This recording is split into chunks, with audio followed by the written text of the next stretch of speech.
व्यर्थ के बकवाद करने वाले लोगों से मत मिलो। व्यर्थ के बकवाद करने वाले लोगों की तरफ मत देखो, ये क्या कह रहे हैं, क्या बोल रहे हैं। और तुम भी व्यर्थ का बकवाद मत करो। अपने समय को कीमती मान करके निरंतर प्रिया प्रीतम का नाम जप करो, उनके गुण लीला गाओ, उनकी सेवा में रहो। कभी प्रपंच की बातें, कभी प्रतिष्ठा का चिंतन, कभी नाना प्रकार के मान सम्मान का चिंतन, ये घुसने ना पावे हृदय में। बहुत सावधान रहना चाहिए साधक को। ऐसी बातें देखो मत, ऐसी बातें सुनो मत जिससे तुम्हारा हृदय उद्विग्न होकर प्रभु का चिंतन छोड़ दे।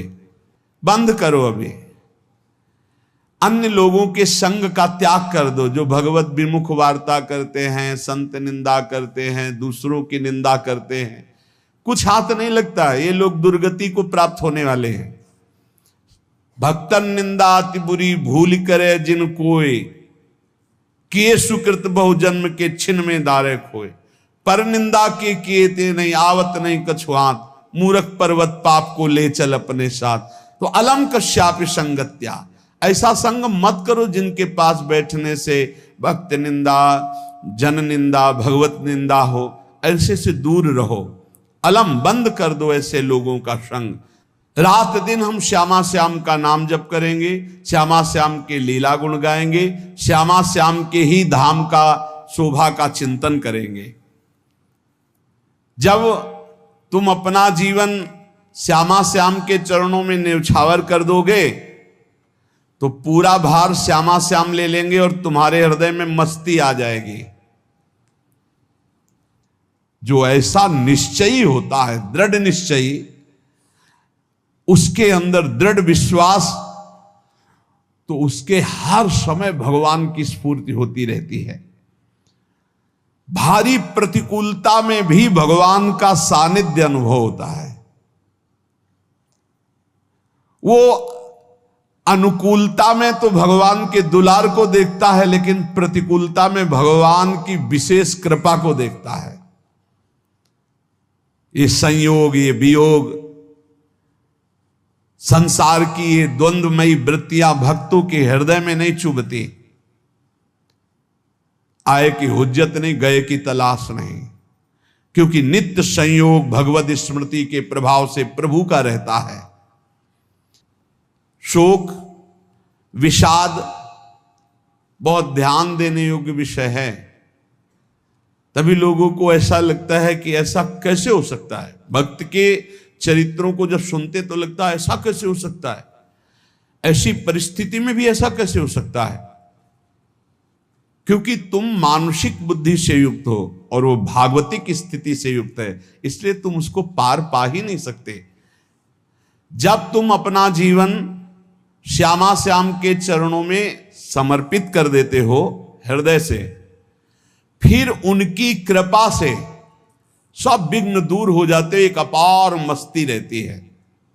नहीं तो शोक, विषाद, दुख, क्लेश, कष्ट, संताप, भय, उद्वेग, ये सदैव सताते रहते हैं। इसी से डिप्रेशन होता है। बार बार नकारात्मक चिंतन, शोक, विषाद, दुख, चिंता, क्लेश, संताप, भय, उद्वेग, यही पूरे मानसिक स्तर को नष्ट कर देते हैं। उत्साहहीन जीवन हो जाता है। जब तुम श्यामा श्याम को समर्पित हो जाते हो तो ये सब प्रवेश भी नहीं करते, एक अपार मस्ती बनी रहती है। अब क्या होगा? श्यामा श्याम जो करेंगे वही होगा। श्यामा श्याम पता नहीं कैसा करें, नहीं, वो सदैव मंगल भवन है, वो जो करते महामंगल होता है। यह निश्चय उपासक के हृदय में आ जाना चाहिए। इसलिए अपना सारा मन, सारी बुद्धि, सारा जीवन, प्रत्येक श्वास प्रभु को अर्पण कर दो। फिर देखो तुम निहाल हो जाओगे। दुख, शोक, विषाद, क्लेश, कष्ट, संताप, भय, उद्वेग, ये उसी को व्यापते हैं जिसने अपने जीवन को प्रभु के चरणों में अर्पित नहीं किया। इसलिए तुम अपना सारा मन सारी बुद्धि, सारा जीवन, प्रत्येक श्वास केवल प्रभु को अर्पित कर दो। फिर देख लेना श्वास कैसे अर्पित की जाती, राधा राधा राधा। बुद्धि कैसे अर्पित की जाती है, एकमात्र निश्चय कि भगवत सुख ही सुख है। ये जागतिक सुख सुख नहीं, ये दुख है, ये ऐसा दलदल है जिससे आज तक कोई नहीं निकल पाया। सारा मन, हम मन से केवल प्रभु का मनन करें, बार बार मन को संसार से हटा के नाम में, रूप में, लीला में, धाम में लगाएं। बहुत प्रसन्नता हो जाती है उस उपासक के हृदय में जो अपना मन बुद्धि प्रभु के चरणों में अर्पित कर देता। भगवान ने तो इसको बहुत उत्तम स्थिति बताया है कि मेरे से कभी वो अलग हो ही नहीं सकता यदि मन बुद्धि अर्पित कर दिया। मय्येव मन आधत्स्व मयि बुद्धिम निवेशय, तो निवश्य मय्येव अत ऊर्ध्वं न संशया। बिल्कुल संशय नहीं, वो मेरे में ही निवास करेगा जिसने मन और बुद्धि अपनी मेरे में अर्पित कर दी। बहुत प्रसन्नता रहेगी उस उपासक के जीवन में जो अपने आप को मन बुद्धि सहित प्रभु के चरणों में समर्पित कर दिया है। भगवान का आश्रय लेने वाले की पहचान है हर परिस्थिति में प्रसन्न रहना।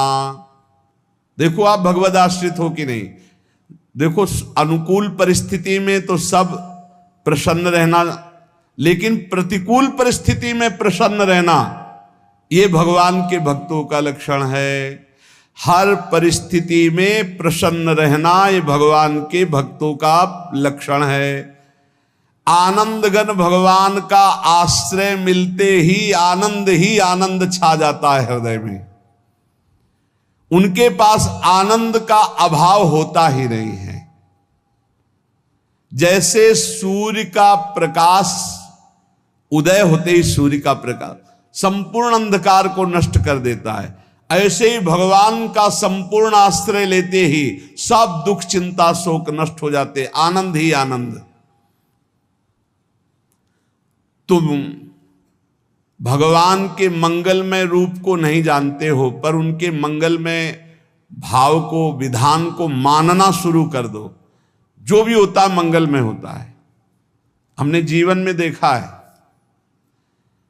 अगर इधर कोई बहुत बड़ा सुख दिया तो देर नहीं लगेगी, 24 घंटे नहीं व्यतीत होंगे और ऐसे दुख दे देंगे, जिससे दोनों का समान भाव रख करके ना दुख में तुम भूलो प्रभु को, ना सुख में फूलो, सीधे भगवत मार्ग में चल। पूरे जीवन की बात देखा है।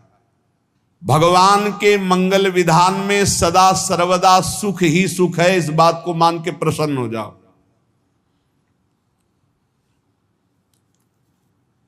जब भगवान का भजन करने वाले की तन्मयता बढ़ती है भजन में,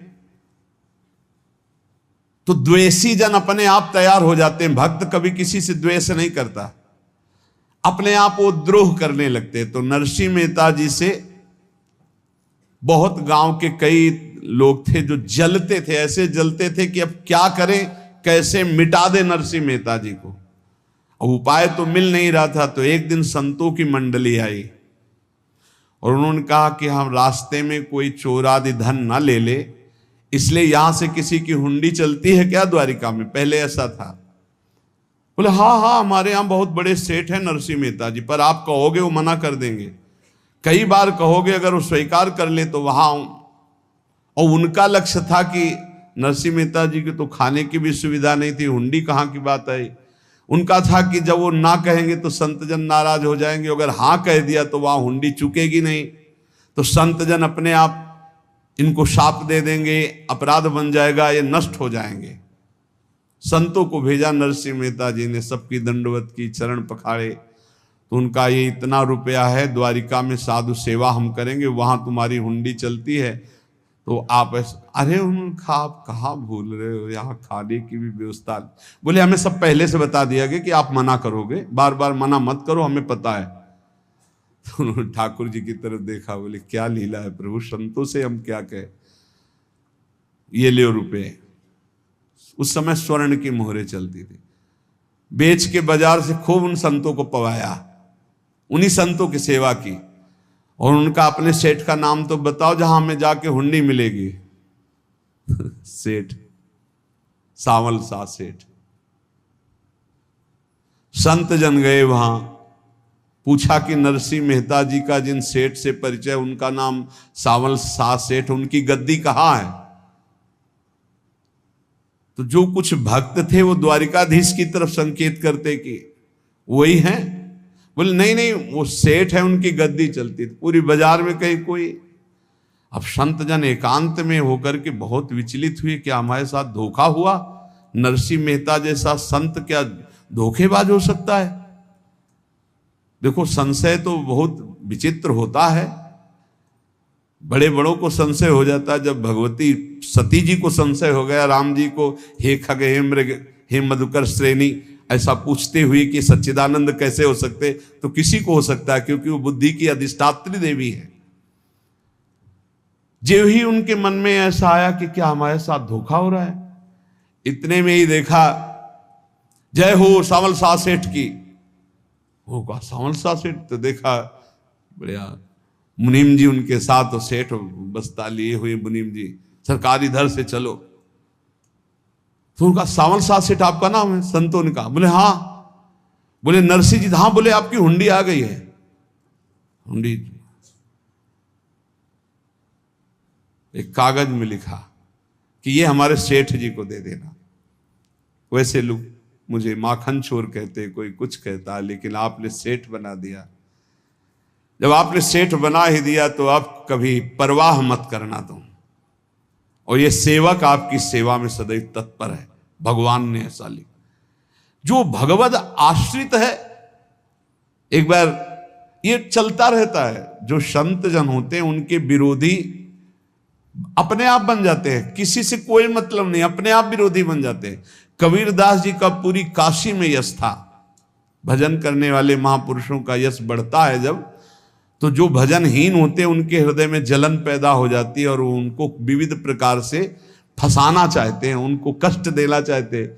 तो कबीरदास जी के यश को धूमिल करने के लिए कुछ ब्राह्मणों ने एक रचना रची। मूड़ मुड़ा के कबीरदास जी के शिष्य बन करके पूरी काशी के सब आश्रमों में निमंत्रण दे आए।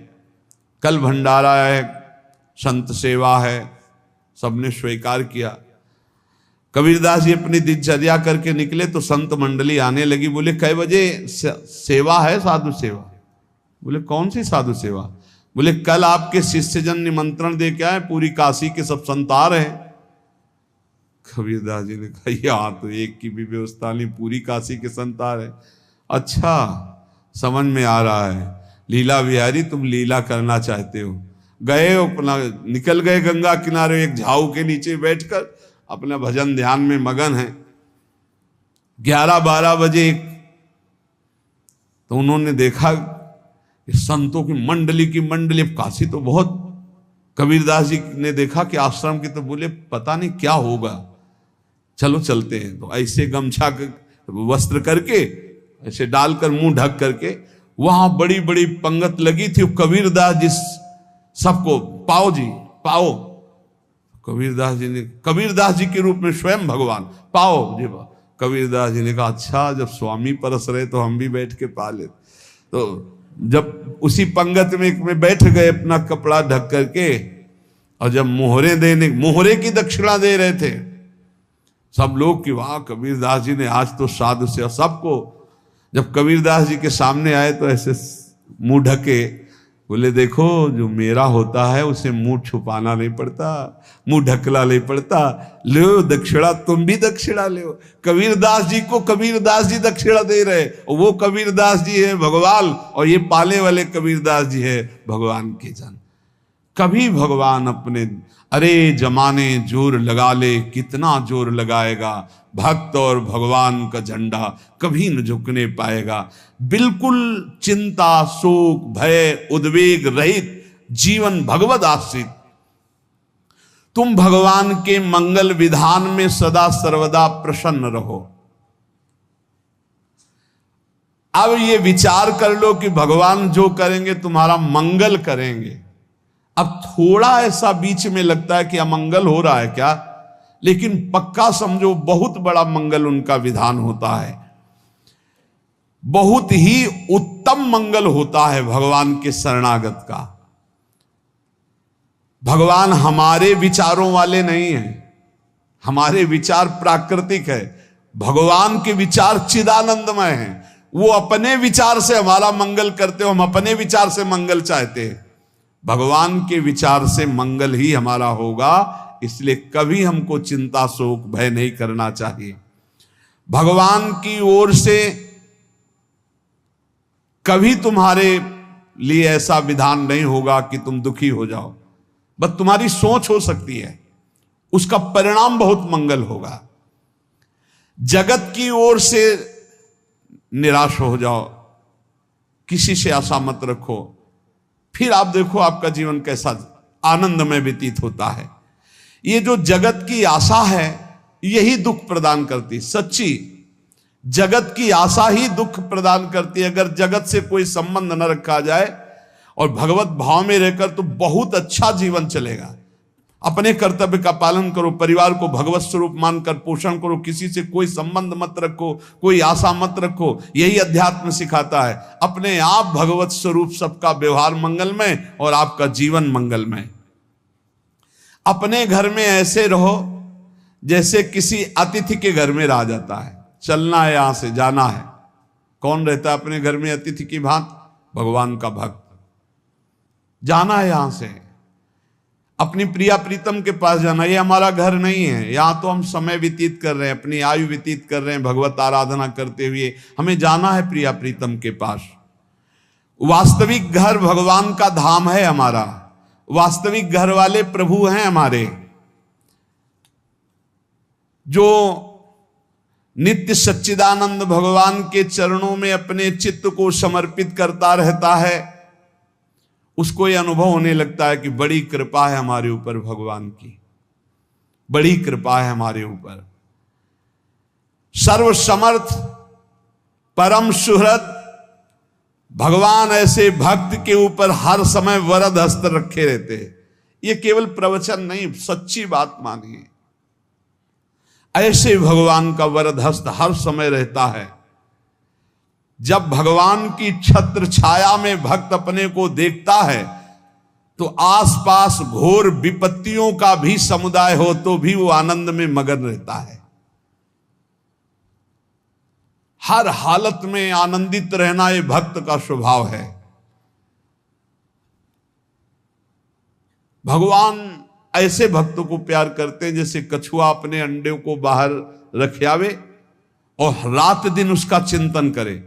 जब भक्त भगवान को समर्पित होता है तो भगवान रात दिन उसकी ऐसे चिंतन सुरक्षा करते हैं। अभय, ये दैवी संपदा का पहला गुण है। ये भगवान के शरणागत पर जागृत हो जाता है, वो भयभीत नहीं होता, किसी भी उससे भयभीत नहीं होता। यही डर ही डरपि हरिवंश हित, जिनो भ्रमय गुण सलिल पर। इस डर से डरते रहना चाहिए कहीं गुण रूपी पानी में फिसल न जाए, नहीं तो गलती हो सकती है। साधक सावधान रहे। ये अभय दैवी संपदा का सबसे बड़ा गुण है। जो भयहारी भगवान की शरण में आ जाता है तो उसके अंदर ये अभय प्रकट हो जाता है। अगर कहीं तुम्हें एकांत में भय लग रहा है, एक आदमी तो एकांतिक में आए थे, वो कह रहे थे कि हमें हर समय भय लगा रहता कि कोई हमारे पीछे है, अंधेरा तो लगता कोई खड़ा है, मैं जीना मुश्किल हो गया, ऐसा भय। देखो ये मन कैसा है, भगवान से विमुख होने पर कैसे डरवाता है। वो कह रहे हैं हर समय मुझे डर लगा रहता है, कोई सामने खड़ा है, कोई पीछे खड़ा है, ऐसा भय लगने लगता है। और जब भगवान की शरण में आ जाते हैं तो ये अभय स्थिति हृदय में जागृत हो जाती है। कोई भी भय आसपास आ ही नहीं सकता, यहां तक कि नरक का भी भय खत्म हो जाता है जो भगवान की शरण में है। महापापी भी पुण्यात्मा महान भक्तों के समान वो उत्तम गति को प्राप्त हो जाता है जो भगवान की शरण में हो जाता है। पर ये जो भोगों का आश्रय लिए हुए हैं, मनमानी आचरण कर रहे हैं, ये कभी उस अभय को जान ही नहीं सकते कोई अभय पद है क्या। इनको तो कदम कदम पर शोक, भय, और दुख की प्राप्ति होगी। कोई बचा नहीं सकता जो भोगों में लगे हैं, मनमानी आचरण कर रहे हैं।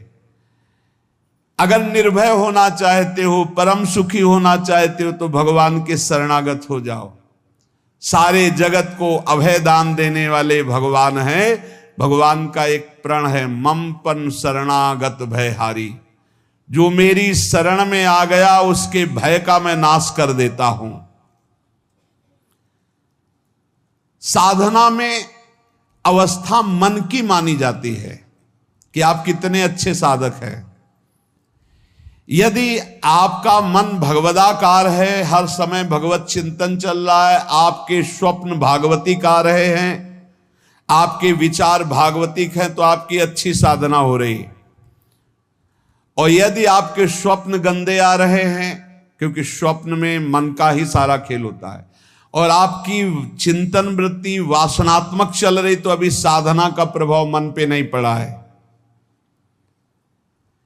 जिसका मन हर समय भगवत चिंतन करता रहता है, वो जीते जी जीवन मुक्त हो जाता, अनुभव होता है। जैसे किसी ने कहा कि हमें कैसे पता चलेगा कि हमारा काम हो गया है, तो जैसे आप भोजन पा लेते हैं तो किसी दूसरे से गारंटी थोड़ी लेनी होती कि हम छक गए हैं क्या, आप जरा बताना हम छक गए हैं क्या।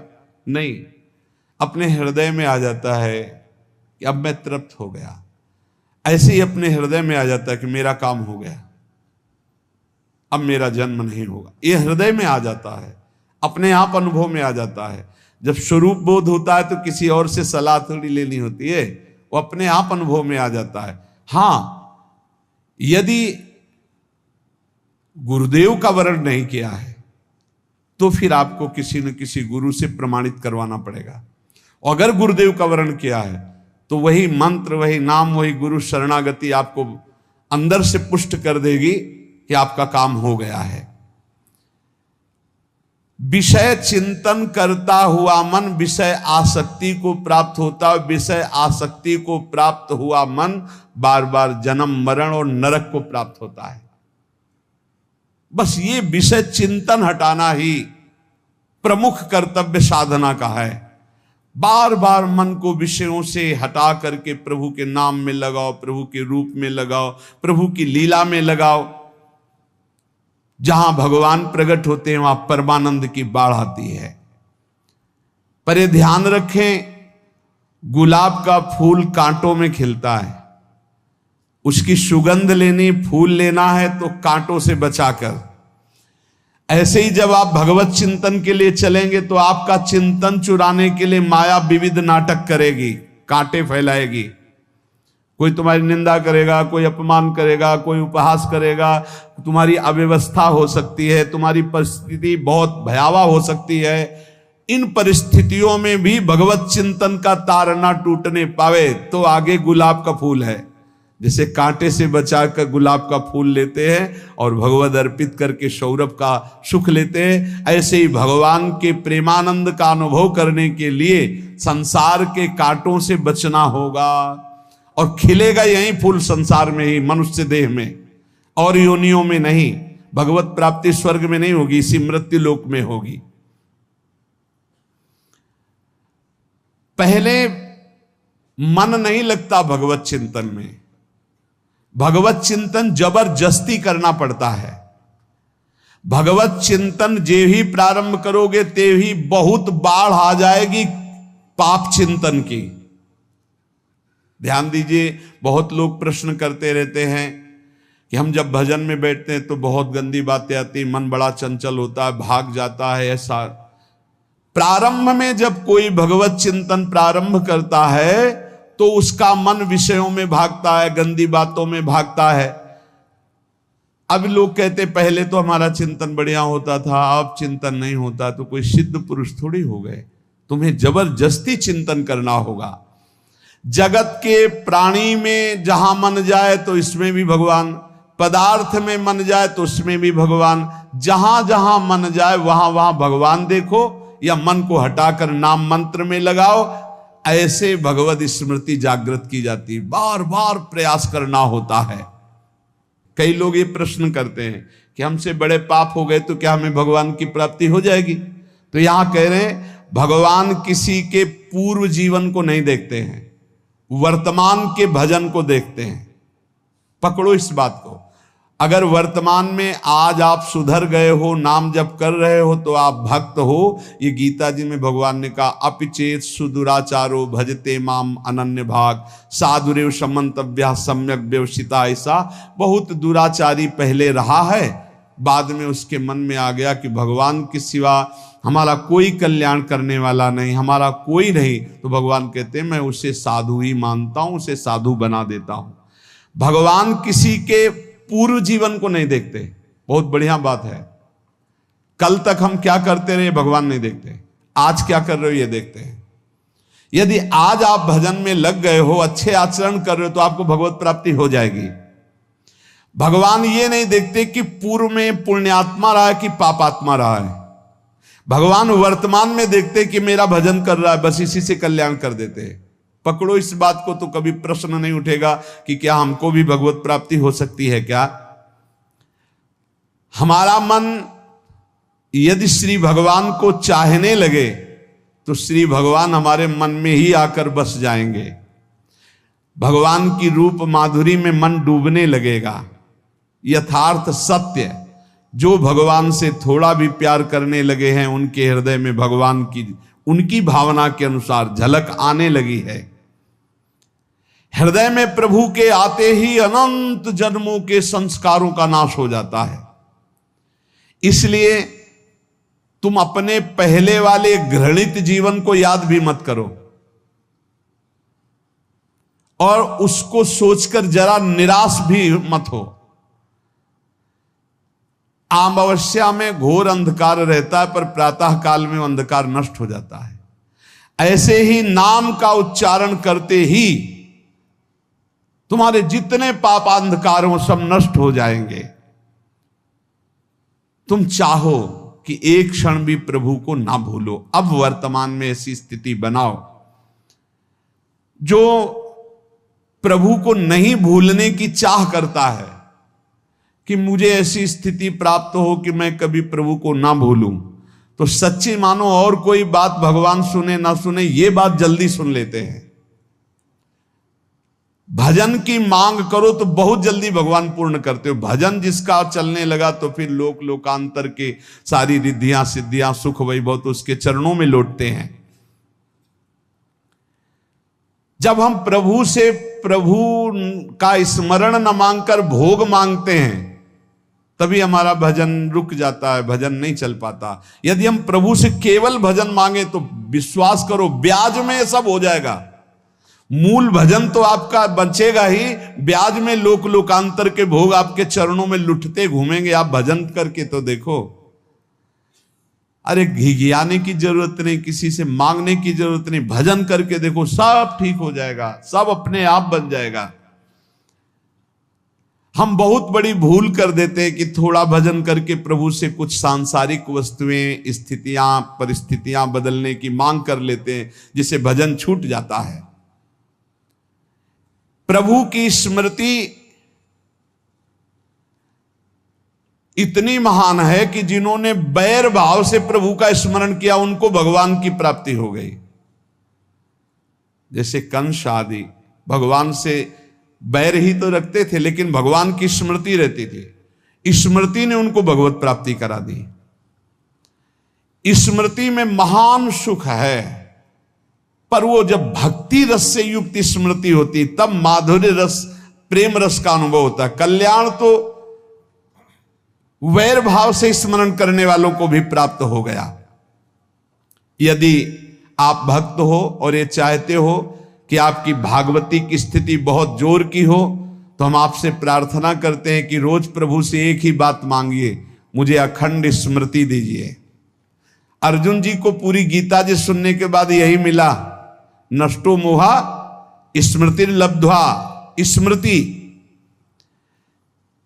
प्रभु आप हम पे ऐसी कृपा कर दो कि हमारे हृदय में किसी और व्यक्ति, वस्तु, स्थान की स्मृति न रह जाए, केवल आपकी स्मृति रह जाए। ये चाह भगवान बहुत जल्दी पूर्ण कर देते हैं यदि उपासक हृदय से ये बात मांगे। भगवान की कृपा से ही ऐसा हो सकता है कि अखंड स्मृति ये कर्म फल से नहीं मिलती है।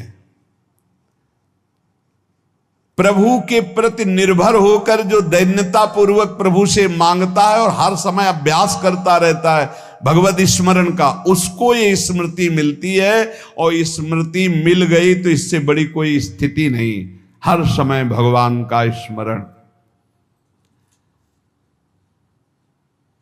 प्रभु से मन प्रतिपल नया नया स्वाद लेकर के आसक्त होता रहता है, नवम नवम। प्रभु कभी बासी नहीं होते। जैसे किसी व्यक्ति को देखो तो देखते देखते मन हट जाएगा कि देख लिया, बहुत सुंदर है, ठीक है, लेकिन वो एक दिन मन हट जाएगा।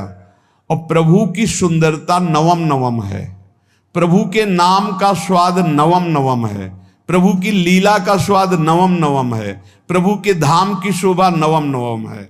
जैसे आचार्य महाप्रभु हरिवंश चंद्र जी कहते, नयो नेह नवरंग नयो रस नवल श्याम वृषभानु किशोरी, नव पीतांबर नवल चूनरी, नई नई बूंदत भींजत गोरी, नव वृंदावन हरित मनोहर, नव चातक बोलत मोर मोरी, नव मुरली जो मल्हार नई गति, सब कुछ नया।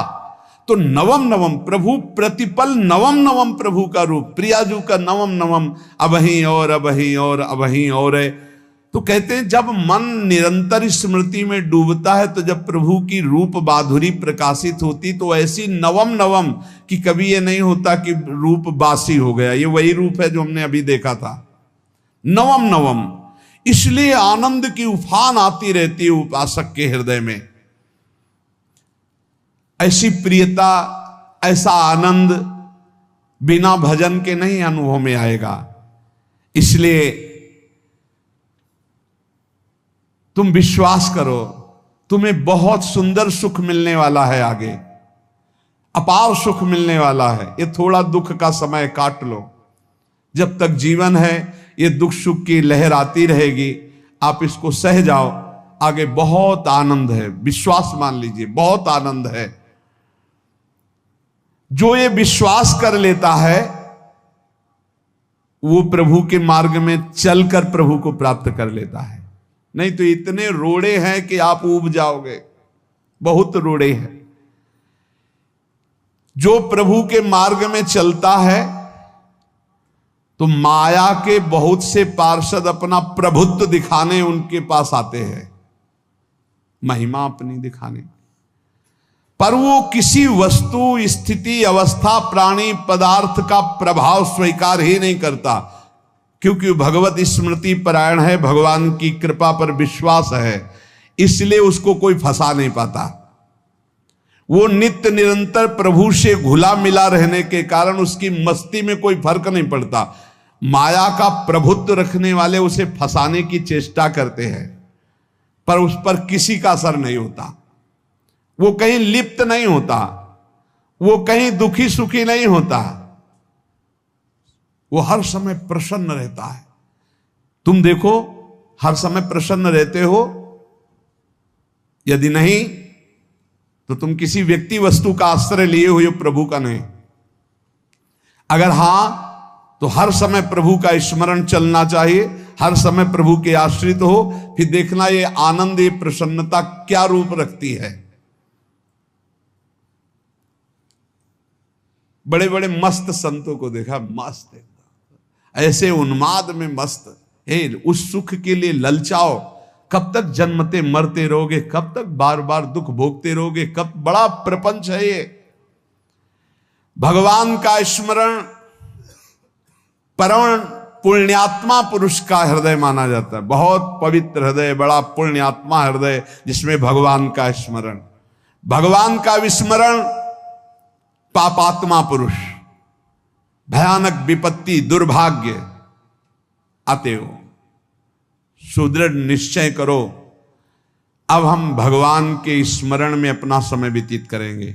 मेहनत करो, कार्य करने के लिए कोई मना नहीं, आप नौकरी करो, किसानी करो, व्यापार करो, पर अंदर अंदर भगवत स्मृति, भगवत स्मृति ही सबसे बड़ी स्थिति है।